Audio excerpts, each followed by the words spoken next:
Chen stay bom on ở kia ở trong vậy của cái xa nhung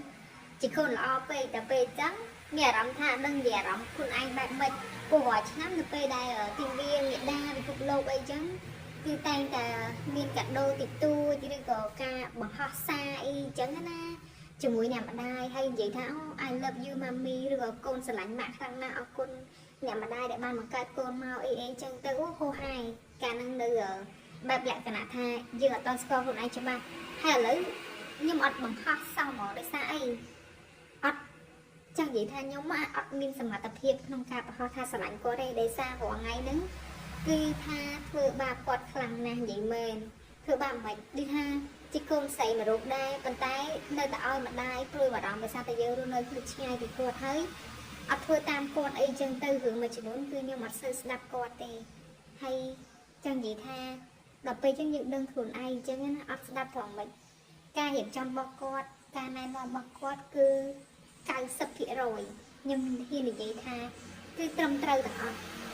តែខ្ញុំជាកូនគឺខ្ញុំអត់ដែរស្ដាប់គាត់ទេហើយបើសិនជាកិច្ចការមួយចំនួនខ្ញុំស្ដាប់គាត់ប្រហែលជាអត់ដូចឥឡូវហ្នឹងទេ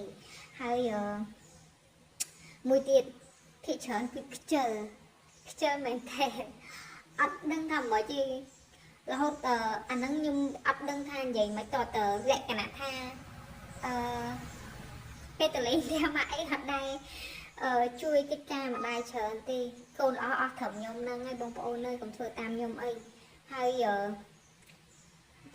ខ្ញុំនិយាយចាក់អត់ដឹងចង់និយាយពីអីទេដូចជាវល់ខ្លួនឯងមើលគាត់តែដឹងថាឆ្នាំនេះគឺខុសពីឆ្នាំមុនដែលខ្ញុំអត់ហ៊ានបង្ហោះថា I love you mommy អីគេកូនស្រឡាញ់អ្នកម្ដាយអរគុណអ្នកម្ដាយអីចឹងទៅតែក្នុងចិត្តគឺខ្ញុំនៅតែការគោរពស្រឡាញ់គាត់ខ្លាំងមែនតើជាពិសេសនៅពេលដែលយើងមានកូនខ្លួនឯងមិនយើងដឹងថាទំហំចិត្តនៃការស្រឡាញ់កូនឬក៏ថារបស់ម្ដាយហ្នឹងគឺធំធេងប៉ុណ្ណាមិនអាចកាត់ថ្លៃបានទេគ្មានអ្នកណាគេស្រឡាញ់យើងជាឪពុកម្ដាយរបស់យើងទេនៅពេលដែលយើងមានទុក្ខលំបាកអីគឺគាត់តែងតែមកជួយយើងដូចថាដោះស្រាយរាល់បញ្ហាដែលយើងមានអីជានិច្ចតែម្ដងជាពិសេសនៅពេលដែលយើងធ្លាក់ទឹកគឺគាត់តែងតែហុចដៃជួយទាញជួយស្រង់យើងឡើងទោះបីជាពេលខ្លះគាត់ស្ដីឲ្យយើងមិនល្អអីក៏ដោយប៉ុន្តែពាក្យ